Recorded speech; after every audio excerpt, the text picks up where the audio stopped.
బాగుంది. కానీ ఏంటంటే కొద్దిగా ఫస్ట్ హాఫ్ అంతా ఒక్కరంతా డల్ గా ఉంది. కొద్దిగా ఆ డల్నెస్ గా తీసేసి కొద్దిగా గ్రేజ్ పెంచుంటే బాగుంది. పైగా ట్విస్టులు ఉన్నాయి. ట్విస్టులు ఏంటంటే అర్థమైపోతున్నాయి సింపుల్ గా క్లారిటీగా. కానీ దేవుడిది మాత్రం ఈ దేవుడు రావడం కానీ అసలు దేవుడు దేనికి వస్తాడు, దేవుడు రావడం వల్ల ఉపయోగం ఏంటి, ఆ ప్రజల్ని ఎలా కాపాడుతాడు, అంత బాగానే ఉంది. కానీ సినిమా ఏంటంటే కన్నడ బ్యాక్గ్రౌండ్ లో చేశారు కాబట్టి ఆ కర్ణాటక బ్యాక్ డ్రాప్ లో ఉంది. పైగా సినిమాలో మైనస్ అనిపించేది ఒకటే, ఏందో అక్షరాలు వస్తున్నాయి కింద, చదవాలా ఆ కన్నడ జనాలు ఏం అర్థం అవట్లేదు. కాబట్టి సినిమా కన్నడలో కాకుండా తెలుగులో పెట్టుంటే కూడా బాగుంది కాస్త. అంటే డబ్బింగే, తెలుగు డబ్బింగ్ అయినా కూడా కన్నడ రావడం, కన్నడకి కింద తెలుగు డబ్బింగ్ రావడం అది కష్టం ఉంది. అది స్పష్టంగా లేదు, క్లియర్ లేదు.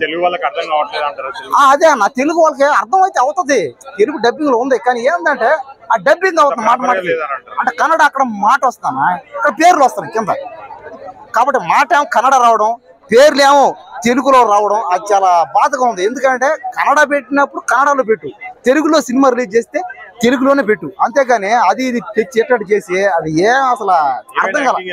హీరోయిన్ యాక్టింగ్ ఏముందో చెప్పండి, నార్మల్ గానే ఆమె అంతేగా. పార్ట్ 1 లో చూసినట్టు ఇక్కడ కూడా అంతే.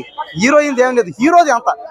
అతను చేసి ఆ యాక్టింగ్ కానీ, ఆ డైలాగ్ కానీ, ఆ ఎమోషనల్ కానీ, ఆ దేవుడు వచ్చినప్పుడు ఓ అంటాడు ఆయన, అది కానీ ఆ సౌండ్ వస్తేనే బయటపోతున్నాం అందరం అంతే.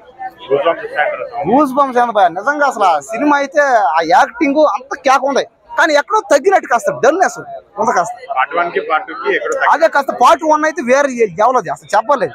కానీ పార్ట్ 2 ఏంటంటే అర్థమైపోతుంది, క్లారిటీగా అర్థమైపోతుంది సినిమా ఇప్పుడేమొస్తుంది. కాబట్టి ఇవన్నీ కూడా కాస్త మైనస్ అనుకోవచ్చు. చూద్దాం అయితే జనాల అభిప్రాయం ఇది.